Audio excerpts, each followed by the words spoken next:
Ladies and gentlemen, may I have your attention, please? The show starts in 3, 2, 1, go. Good morning, CaneSport. It's October 20th, 2021. I'm Gary Furman, the publisher of CaneSport.com, joined as always by our combative managing editor, Matt Shodell, as we discuss what did I do to you? news of the day. But Matt, today's going to be mellow. We got nothing to debate. We're gonna just keep it straight today, I think. But I guess you never know. But I wanted to start today talking about our story on Tyler Van Dyke, and it's becoming my media favorite on this team, quite frankly. Says just really interesting things. He multiple times now has said that Miami should have scored 60 or 70 points in the game in North Carolina. And, it just goes on from there. I mean, extremely confident. You got to like that. He knows he needs to calm down at the beginning of games and play a little bit better in the first half. But if you take his performance in the last two second halves, I mean, he's played probably about just as well as anybody in the country in the second half of the last two games. I'm not ready personally to proclaim him as Miami's quarterback of the future, but Tyler Van Dyke, Matt, has certainly turned out to be somewhat serviceable here these last 2 weeks, even though it hasn't resulted in a victory. Yeah, it's just a matter of consistency for him. He comes out, he looks nervous. It's funny, one of the reporters said, you look nervous, which is not the nicest thing to say to a player, but he's like, I'm not nervous, But it's pretty obvious. I mean, he's nervous, which is normal. It's okay to be nervous, No football player's ever going to say they're nervous. But yeah, if he can sort of shake those early jitters and, look, I mean, Rhett Lashlee, there's things that a coordinator can do to get a quarterback settled down. A flea flicker deep throw on his first pass of a game might not be that. You don't think that qualifies, huh? No, and Tyler said that's the worst pass he ever thrown in his life. Well, that's on Rhett Lashlee. The guy was nervous the game before. The way to settle a guy down is not to have him throw a deep flea flicker out pass on the first play of the game. And that might have rattled him a little more even for the rest of that series and the next series.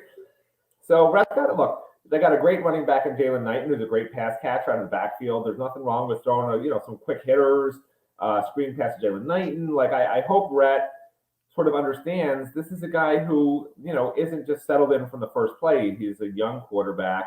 So if Rhett can find a way that first series just to settle him down, some easy plays to move the ball down the field, that would do wonders because he looked so good in the second half. It's like a different quarterback from the first half. So, I think Rhett will find a way to get him settled down quicker this game, and this could be a very high-scoring game, quite honestly, if that happens.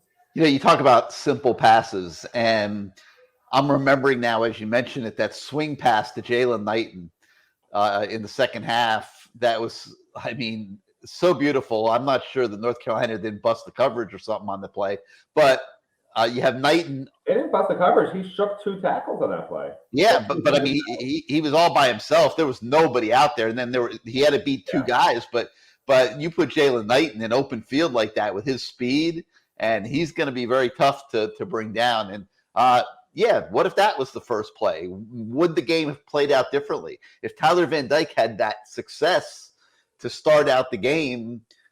Maybe he would have settled down. Maybe he wouldn't have been as jittery in the first half. Maybe his numbers would have been better. Maybe Miami would have scored more points. Instead, the offense struggled for pretty much the whole first half. The Hurricanes would have been out of this football game had it not been for Jafari Harvey's interception return for a touchdown. Would have been over at halftime. And the offense is going to have to do better.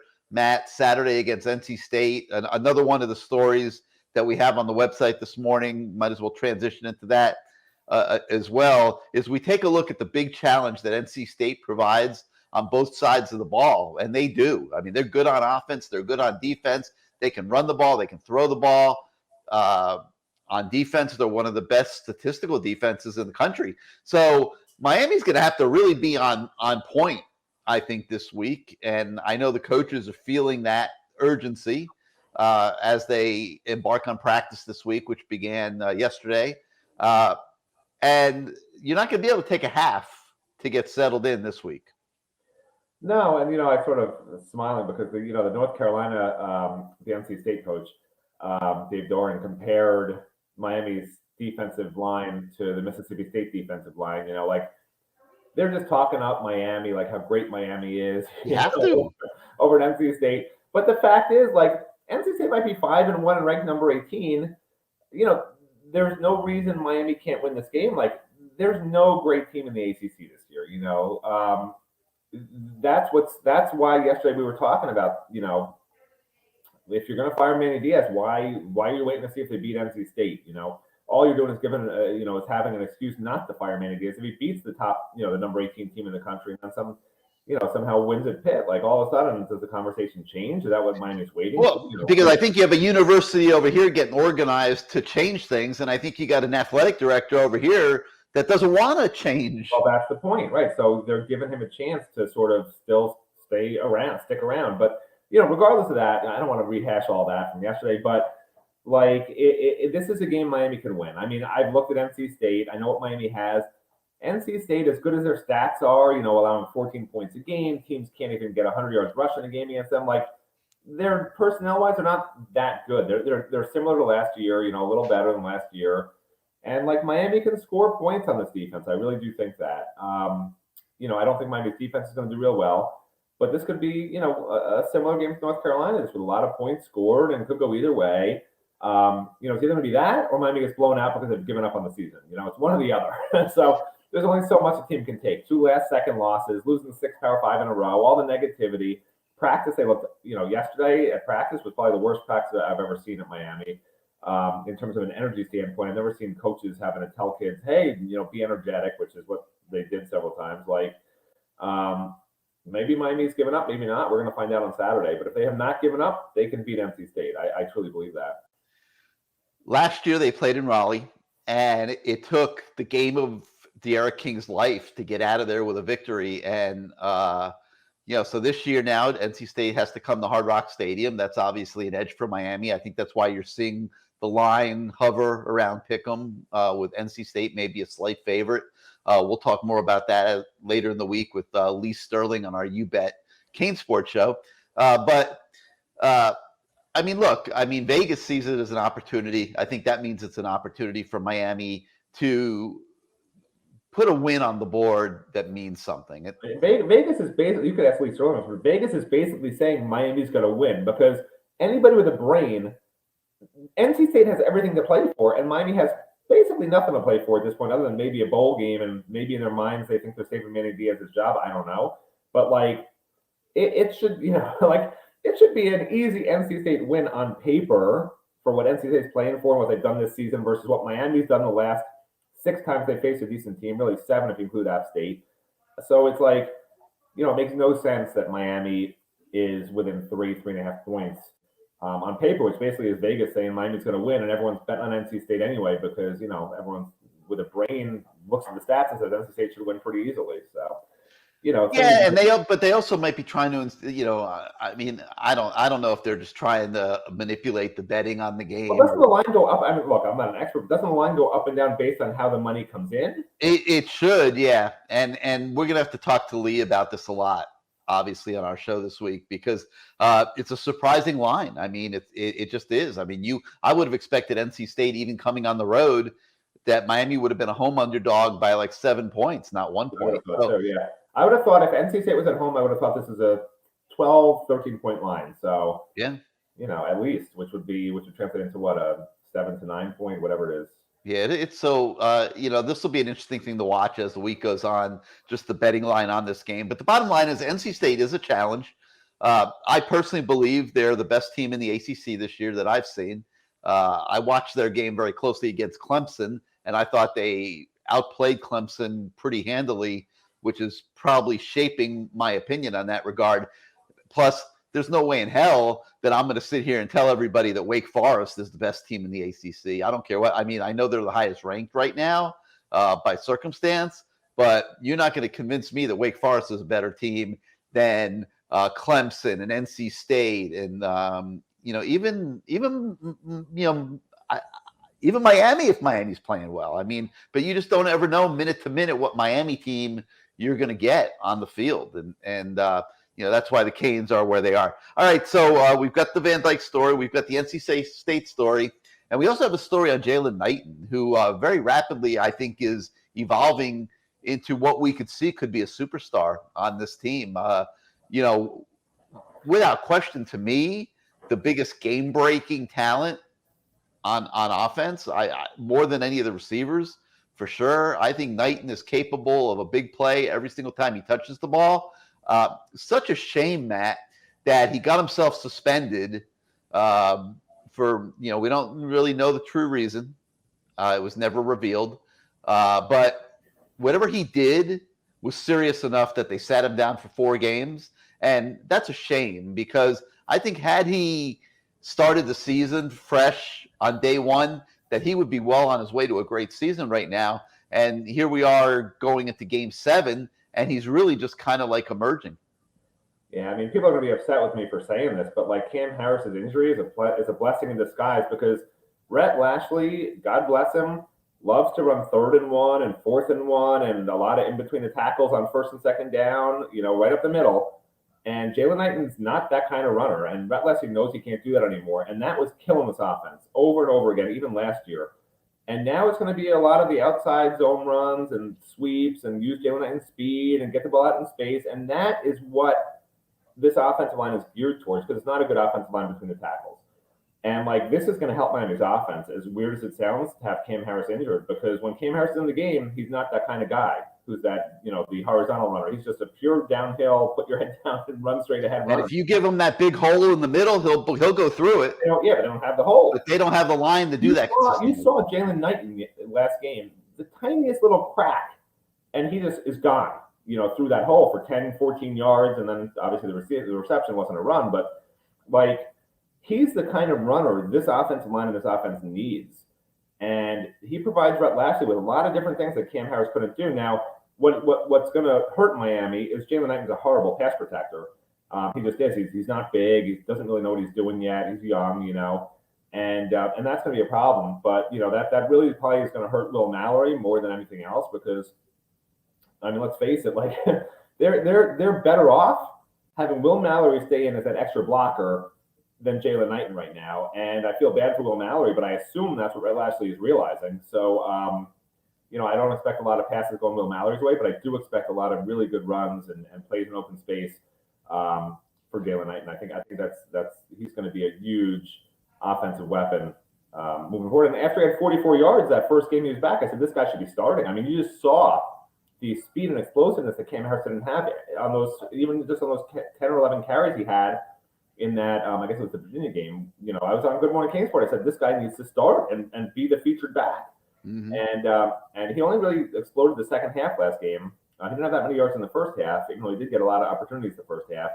Now he's going to be that featured guy, and it's going to be really interesting to see how he does. I think it's going to be really, really good. We agree, 100%. Combative. I mean, what is this? Where's the combativeness? I'm not as ruthless as you. I'm not gonna. The way I see it, you should do. I'm not gonna sit here and say that a player blowing out his knee is a good thing. I'm not as cold as that. It's a truth. I'm a truth teller. I'm not saying nobody wants anyone to get hurt. I said it's a blessing in disguise, and that's what it is. Because I don't think Lashley would have had the guts to do what he's going to be forced to do now, which is not run up, the middle all the time. Yeah, but so I'm not as cold-hearted, but I will agree that Jalen Knighton. Oh my God, Jalen Knighton presence on a regular basis makes this a better offense. No argument whatsoever. I don't think he gets enough touches. When I saw how explosive he was on that swing pass, I'm thinking that they got to call. That's got to be run 5 times a game. I mean, if Stan Howell can sit there and 5 to 10 times a game. Throw the quick screen out to the flank to Josh Downs, and he can get him 10 touches in the first half, mostly on plays like that, then Rhett Lashley more than once can get the ball on a swing pass to Jalen Knighton. That would be my opinion. So, Rhett, love you, man. We know you're watching. Knighton on the swing passes this weekend. And Matt, also, you mentioned Will Mallory. Will Mallory's too good of a player to be wasted the whole season like this. I mean, it's already happened 6 games. Now they got no pass. I mean, this is ridiculous. Else. I mean, I know he dropped a couple balls, but my God, this kid is too good of a player to be a total non-factor. Okay. So what do you do? What do you do when your offensive line's not good and now you have a running back who can't pass protect? What's your solution? Make the tight end my best friend. Get the ball out to the tight end. You know, that's what I'd be doing. I mean, he's just ignored in this offense. Can't be happy. I'm praying the kid doesn't transfer because he is a special talent as a tight end, I believe. I'm not saying he's going to be a first-round draft pick or anything like that, but Will Mallory has some real skills that can be of value to this offense. I'd like to see him get more into the swing in the second half as well. All right, let's see what else we got, Matt. We continue our analysis of the top players on the football team. We've told you the last 2 days what a difficult exercise that was for us. Just not a lot of elite talent on this team. Today, our countdown goes to number 6 to 10. Take a look at that. See what you think. See how impactful you think the 6th to 10th players that we've identified on the roster are. Interested to see your opinions on the message boards on that. Also today, we have a Tyreek Stevenson blog, the weekly blog. And Tyreek, I thought, said some interesting things this week, Matt. Talked a little bit about it, the leadership he tried to show on Saturday in North Carolina when things were not going well in the first half, where he thought guys were a little jittery, were maybe trying a little too hard to make things happen because of the urgency of the game, the fact that North Carolina had crushed them a year earlier, the fact of how important this game against Mac Brown was to Manny Diaz, something the players were very much aware of. He might have been right. Maybe they were jittery. I don't know what the reason was, but he said that they calmed down at halftime, and that defense that came out in the second half was just a different defense than what we saw in the first half. Yeah, it's just interesting that these guys have no explanation for why they were so much better in the second half. These last 2 games, it's like, how many times we ask them, what was the difference? And they're like, I don't know. We just played better. We just played harder. Tyreek thinks they settled down, but the fact that they can't even explain why. Well, Tyler Van Dyke said on offense, they just let it rip. They weren't uptight. But what does that even mean? Like, why weren't they doing that in the beginning? Like, it just doesn't look. That's not an explanation. Like, it might be pressing. Maybe they're pressing. Yeah, that's legit. They're pressing and they relax when they're behind by 15 points. Like, no, there's something. It's inexplicable because they can't explain it. It's inexplicable. Listen. I wish somebody would say that so and so stood up in the locker room, ripped off his jersey, and said, "This is unacceptable." There's got to be something. Like, we need a story. Just make something up. They should have gone after the game and told every player, "Here's what you're going to tell the media what happened at halftime." Like, just make something up. That would make me much happier than having no explanation for it. All right, and also the last few days we've talked a little bit about recruiting and how some guys that you would probably consider backup plans or second-tier recruits, things like that, don't have a lot of offers and stuff, have been being recruited. And we're seeing a transition. Things are not going well with the A-list in recruiting. Let's be honest. The Shamar Stewarts of the world are gone. They're not coming. He's going to Ohio State or Georgia, most likely. And you can go on and on. Earl Little's not coming, blah, blah, blah, blah, blah. Or at least doesn't seem so. I mean, we'll see how things evolve here. But we have a story this morning on a kid from Tampa Jesuit, a safety, Wade Woodaz. And now this is where I got to say, in fairness to the coaches on some of these things, because this is a kid that a few weeks ago we might have said was a B-list guy, and he might really be a B-list guy, but he's also a kid that has showed up for his senior year of high school playing considerably better than he's ever played before. And now the offers are starting to come in. Miami is one of them, but there's at least 24 others. So remember the name Wade Woodaz, Tampa Jesuit. It looks like Miami's going to be recruiting him here over the next couple months. And we've got a story on his emergence on the website this morning. Urge you to check that one out as well. All right, well, that's going to do it for today. A little program reminder. Remember, tonight at 8 o'clock, we've got the Lamar Thomas Show. As always, promises to be great and entertaining. I will tell you that on the guest list for tonight is Alonzo Highsmith. Looking forward to talking to Alonzo about the state of the U. And I'm going to ask him, quite frankly, that if they were astute enough to bring him in as an administrator, what does he think he could do to change the culture in the Heck Center and the Schwartz building? So very interested and excited to speak to Alonzo tonight on the Lamar Thomas Show. So that's going to do it for now. We hope everybody has a great day. Thank you for joining us for another edition of Good Morning CaneSport. We'll be back at you tomorrow morning. Have a great day.